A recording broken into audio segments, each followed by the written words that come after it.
Vamos lá.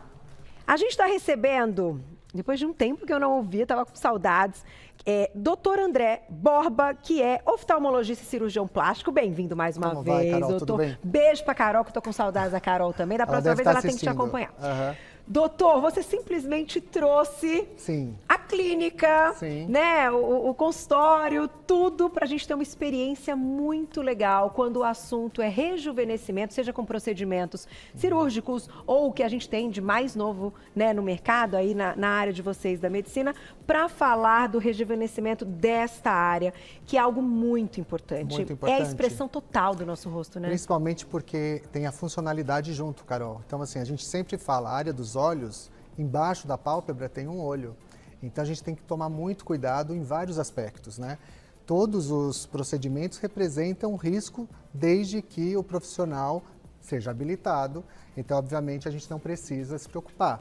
Mas, se não for isso, nós temos sim que nos preocuparmos, por isso que a gente está aqui hoje. Tá certo. E eu vou aproveitar e contar para o pessoal de casa, então, que essa união de especialidades de oftalmologia e cirurgião plástico, que é o caso do doutor, que é referência na área, a gente pode chamar de oculoplástica. Isso mesmo. Eu não conhecia. É uma especialidade da oftalmologia e da cirurgia plástica que somam os procedimentos para essa área. Então, vias lacrimais, órbita, pálpebra, todas elas acabam entrando nesse nicho que é muito... No Brasil já tem mais de 60 anos e nos Estados Unidos mais de 80. Que legal.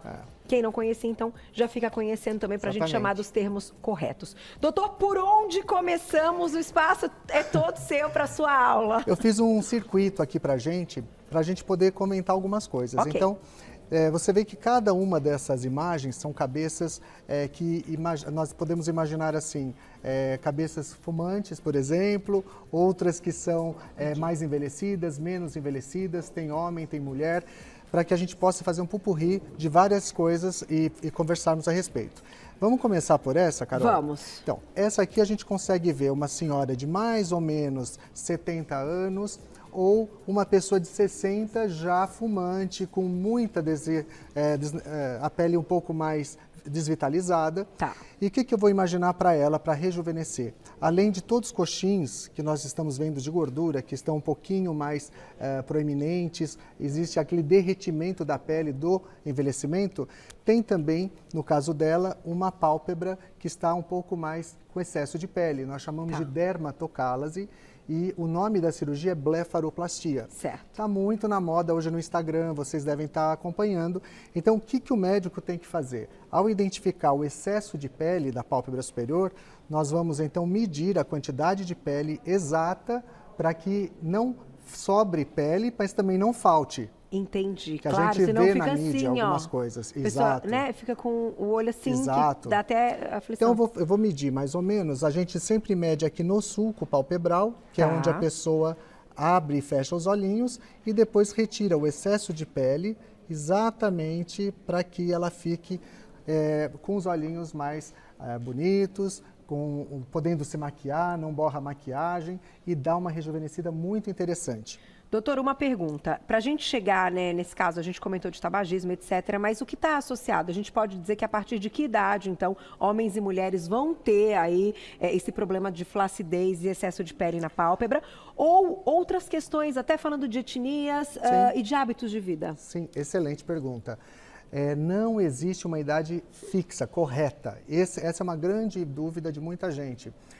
Se você tiver excesso de pele na pálpebra superior e tiver com incômodo, até visual, ou muita gordura, aquelas bolsas proeminentes, isso pode ser familiar, pode ser algo da sua família.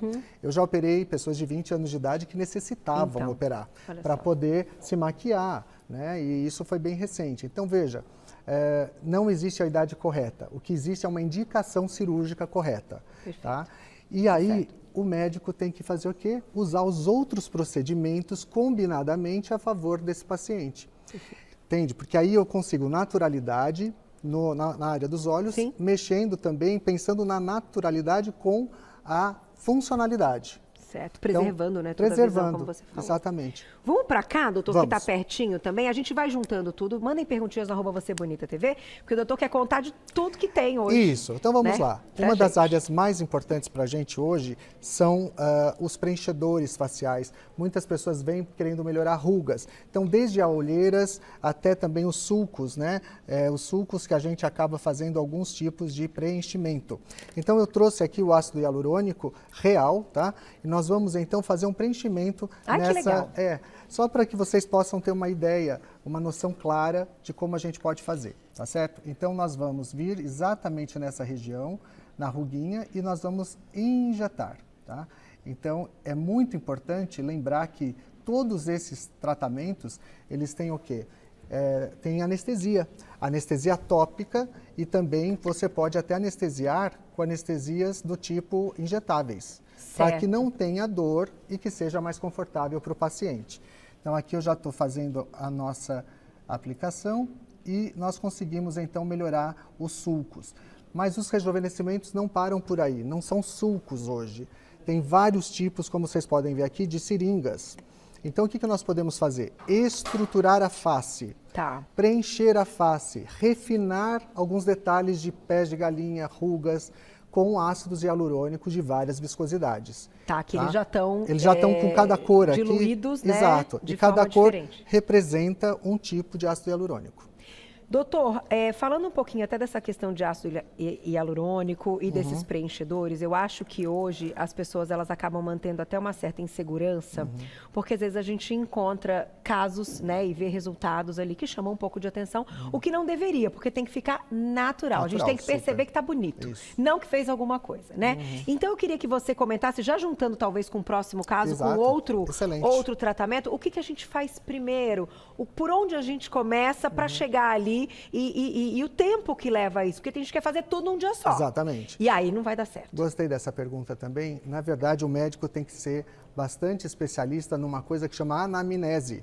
Quando o paciente vem até nós temos que, a primeira pergunta é o que te incomoda? Principalmente porque o que ele está incomodando, provavelmente eu vou saber tratar. Então, de imediato. Então, o que a gente faz?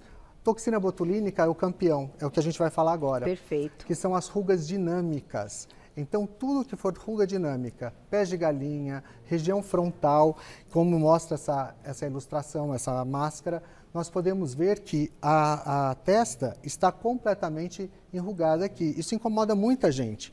Então, o que o médico pode fazer? Ele pode sugerir a toxina botulínica em pontos estratégicos para que a gente possa, então, deixar mais relaxada essa musculatura, por exemplo.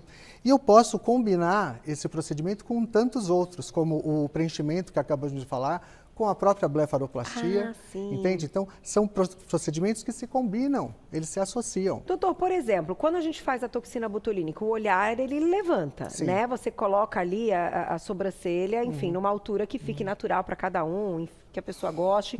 E aí, se for programar uma blefaroplastia, o ideal é que ela faça com essa toxina ativa para você ver aonde o olhar já está, ou o inverso? Bem lembrado, Carol. Quando a gente precisa operar a blefaroplastia, nós geralmente associamos um lifting de cauda de supercílios, se for necessário. E para isso tem que estar sem a toxina botulínica. Eu fiquei nessa dúvida. O ideal é sem, aí chegar com a cirurgia onde é o ideal. Exato, o ideal para operar. Então, para uma pessoa poder operar a blefaroplastia, obviamente não pode ter relaxamento, mas o médico tem que conhecer aquela sobrancelha que a gente também pode fazer uma incisão nessa cauda que está caindo, né? E a gente consegue então fazer exatamente nessa região, bem nos cílios, bem nos supercílios, nos pelos, uma pequena incisão, onde vai ficar muito natural. Perfeito. Então aqui eu vou com a toxina botulínica, só para vocês verem, a agulha tem 4 milímetros, né? É uma agulhinha então que a gente vai, depois da anestesia, fazer a aplicação. Não, e toxina botulínica é vida, gente, sem medo de ser feliz, tá? E uma coisa que eu acho que muda bastante e acaba sendo até simples. Exatamente. Né? E muito conhecido por vocês e muito mais seguro. Simples porque existe mais conhecimento a respeito. Sem dúvida. Mas a gente tem que entender bastante para não ficar com nada relaxado, paralisado. Doutor, o que faz desgastar mais a toxina botulínica? Me perguntam muito, porque eu sou corredora, e há um desgaste maior, né? Quais outras possibilidades? Olha, o que acontece com a toxina botulínica é que a metabolização ela é mais rápida nos atletas, né? Assim como o consumo de gordura facial também. Sim. Então, os atletas tendem a ficar com a face mais magra. O que nós fazemos? Nós combinamos a toxina botulínica com bioestimuladores e com preenchimentos, muitas vezes para que a gente consiga manter aquele vamos dizer assim, aquele enchimento bonito da face, porque isso rejuvenesce, né? Tá certo. E diminui as rugas também dinâmicas. Mas é impressionante como 3 meses já não tem mais efeito. O normal seria durar de 5 a 6 meses. E infelizmente acaba mais rápido. O meu dura assim que... E rezando. Doutor, vamos para o próximo. Vamos. O que é? Os fios. É que é uma modelo de mais ou menos 45 anos, né? Hoje é muito normal no consultório a gente ter essa idade. O que eu pensei para ela foi realmente o colágeno. Vamos melhorar o colágeno dessa paciente. Nós chamamos de gerenciamento do envelhecimento. E para isso nós vamos fazer o quê? Melhorar todo o colágeno, porque nós sabemos que a flacidez, o envelhecimento inicia nesse sentido. Tá. Então, aqui tem alguns exemplos de fios de PDO, que é uma substância que vai estimular muito a derme, mantendo ela mais rígida, mais espessa. E isso é muito importante na região daquelas ruguinhas da pálpebra inferior que craquela com a maquiagem. Ah, que legal. Então, essa região é uma região possível. Muito possível. Eu vou colocar aqui, olha, dentro dessa agulhinha que está com anestesia, gente. Eu estou colocando exatamente embaixo da olheira, esse fiozinho, né? Só para vocês verem, a gente coloca mais ou menos 5 a 10, ele está completamente anestesiado. Tá Doutor, bom? Quer colocar? Tá dando para ver bem, Láucia? Ó, vou virar até um pouquinho assim. Olha que legal, estão fazendo ao vivo. Doutor, então uma pergunta. Ele entra ali como talvez um bioestimulador ou rola uma tração também para puxar essa pele? Tem 2 tipos de fios. Tem os fios que são lisos, que é o caso da pálpebra inferior, e tem os fios que são espiculados, que é o que a Carol está falando, que são esses que têm garras. Esses fios, se vocês puderem ver, eles tracionam a pele. Então, nós usamos muito na sobrancelha, na área dos olhos. E também toda a face, obviamente, né? Pode melhorar a papada, melhorar bastante a região do terço médio. Então, esses fios são muito interessantes. Hoje a gente pode mudar e fazer vários tipos de rejuvenescimento com cada tipo de fio. Para a área dos olhos, então, são esses que são chamados fios lisos de PDO. Tá certo. E a gente usa a cada 1 ano, mais ou menos. Vou colocar a perguntinha do público que a gente já segue para esse aparelhinho aqui. Olha lá, quem escreveu para a gente na tela. Obrigada, Rê, um beijo. Faço tratamento de doença autoimune. Existe algum desses procedimentos que possa ser feito nas olheiras? Puxa vida, quando fala de autoimune, é sempre algo que vocês precisam repensar, né? Aí o que eu faço? Realmente, como existem muito problema, nós temos que fazer uma pergunta para o reumatologista dessa paciente. Tá. Então, há várias pessoas que querem tratar. O que eu peço? Por favor, vamos ver com o seu reumato, se ele deixa. Se está controlado. E eu faço uma cartinha e ele fala, não, pode fazer, que está tudo controlado. Então, o que eu peço? Já venham com essa cartinha para os médicos dermatologistas, porque isso ajuda muito. Sim. Tá? E quando a gente fala de doença autoimune, são muitas possibilidades. Então, elas também vão ter ali uma manifestação diferente, né?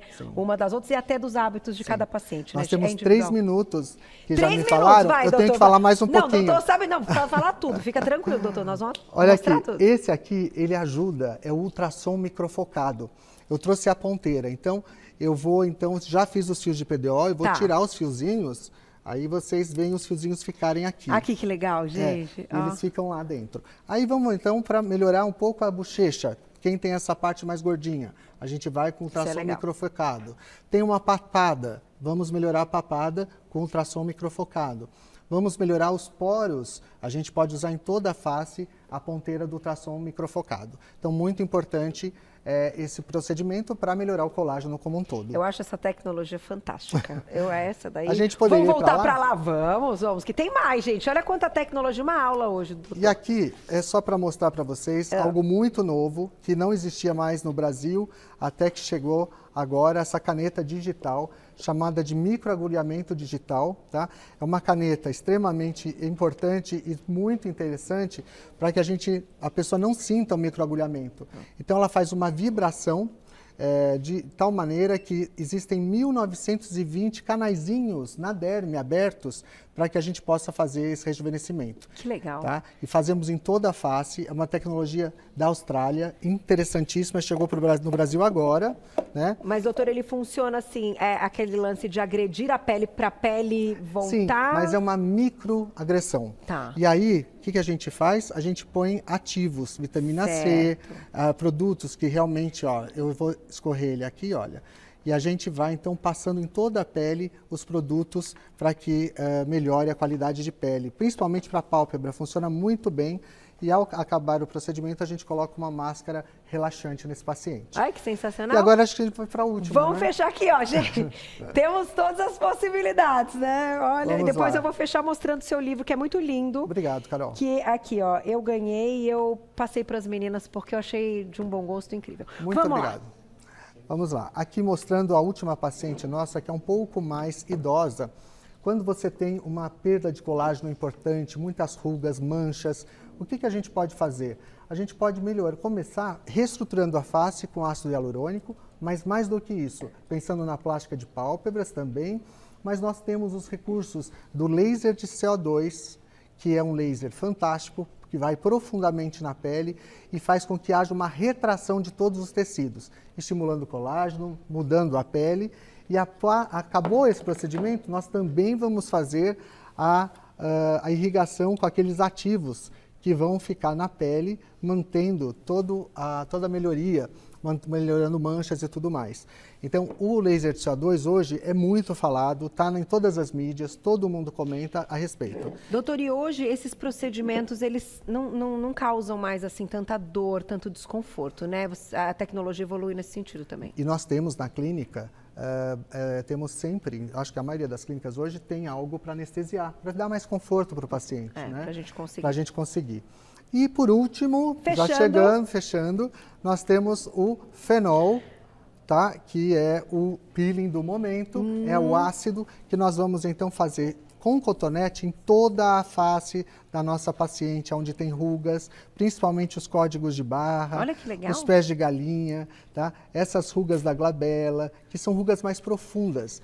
Então, claro, 30 dias aí de melhoria da pele, mas fica lindo demais. Gente, é só planejar, né, ter essa troca médico-paciente de uma forma com responsabilidade, com transparência, contando exatamente quais são as queixas. Eu gosto de lembrar Conversando, né? Porque às vezes, doutor, vocês enxergam coisas que a gente não enxerga. Exato. E não nos incomoda. Isso é muito importante. E tem coisas que a gente sente e incomoda que vocês falam, mas isso é uma bobagem. Sim, então a troca e a transparência, eu acho que é o sinônimo de sucesso, áreas, né? Mas a medicina é muito importante, tem que ser consensual, qualquer procedimento. E olha que livro lindo, eu vou agradecer doutor André Borba, o Instagram é o @doutor, abreviado André Borba, tudo junto, @doutor, abreviado André Borba, tudo junto, desenhando um novo olhar. O livro é realmente lindíssimo e ele deu uma aula, estará lá no YouTube, compartilhem bastante, mandem mensagens para o doutor. Obrigada, até a próxima. Obrigado, parabéns, Carol, e ficou muito legal, a gente agradece porque isso aqui faz toda a diferença como paciente e aqui no vídeo também, Obrigado viu, doutor? A todos. Eu vou passar por aqui se você quiser.